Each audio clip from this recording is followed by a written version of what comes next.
Looking forward kami dyan, Bianca. Samantala ni-reveal ni Kapuso primetime action hero Ruru Madrid na hindi niya akalain na mananalo siya sa 50th Metro Manila Film Festival. Puno ng pasasalamat ang aktor sa tagumpay ng Green Bones at gayon din sa pagbabalik TV ng Lolo. Yes, let's go! At ang isa pang dahilan ng pagiging thankful ni Ruru, ang girlfriend niyang si Bianca Umali. Yan ang unang chika ni Nelson Canlas. Best supporting actor Nagbunga raw ang maraming sakripisyo ni Ruru Madrid nang hirangin siya bilang Best Actor in a Supporting Role sa Metro Manila Film Festival 2024 para sa pelikulang Green Bones, ang kanyang first acting award para sa isang pelikula. Pinag-aralan daw niya ang pagkatao at bawat kilos ng kanyang karakter. Inilayo sa totoo niyang personalidad. Ang resulta, isang malalim na pagganap sa pelikula na umani rin ng pagkilala bilang Best Picture sa gabi ng parangal. Meron din akong ginawa dito na may tinry kami ng acting coach ko na may scent ako na ginagamit. At dun sa scent na yun, every time na ginagamit ko siya, it's easier for me na makapasok doon sa karakter ko. Because pagka naamoy ko na siya, eto na ako, si Javier na ako. buong buhay ko. Hindi raw niya in-expect ang ganitong pagkilala na inamin ni Ruru ay matagal na niyang hinintay. Lalo't marami raw siyang pinagdaan ng pagsubok at sakripisyo. Yun siguro yung nagsilbing gasolina sa akin to work harder. Parang iniisip ko siguro ng una, di ako maapektuhan dyan, kaya ko yan kasi syempre di naman lahat ng mga sinasabi nila totoo. Pero hindi ko alam na naapektuhan pala ako deep inside.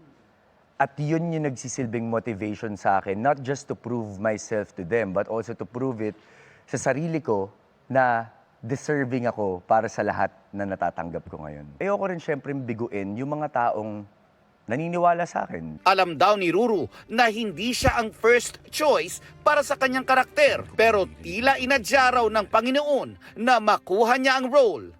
Kaya't ibinuhos raw niya ang lahat ng kanyang makakaya para ma-deserve ang pagkakataong maging bahagi ng pelikula.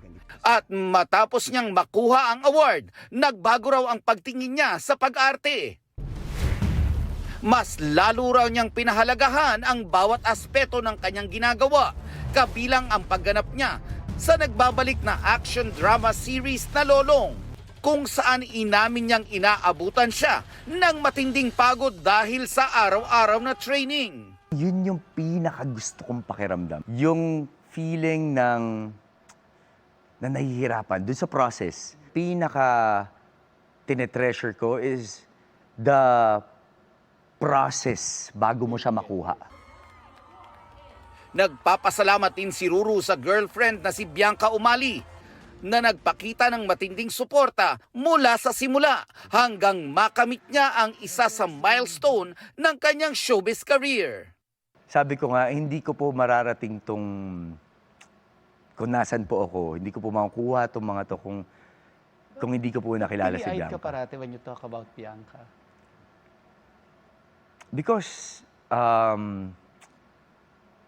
Sobrang mahal ko yung taong yun.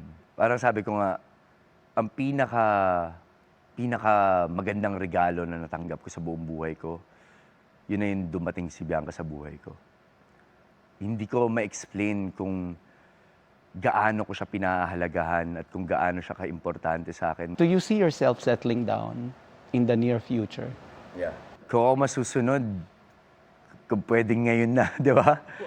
Kasi para, for me kasi, Kuya Nelson, bakit mo pa patatagalin ng isang bagay kung nahanap mo na eh, di ba? And hindi na, alam ko sa sarili ko na hindi na ako makakahanap ng katulad ni Bianca. Ito ang unang balita, Nelson Canlas para sa GMA Integrated News. Gusto mo bang mauna sa mga balita? Mag-subscribe na sa GMA Integrated News sa YouTube at tumutok sa unang balita.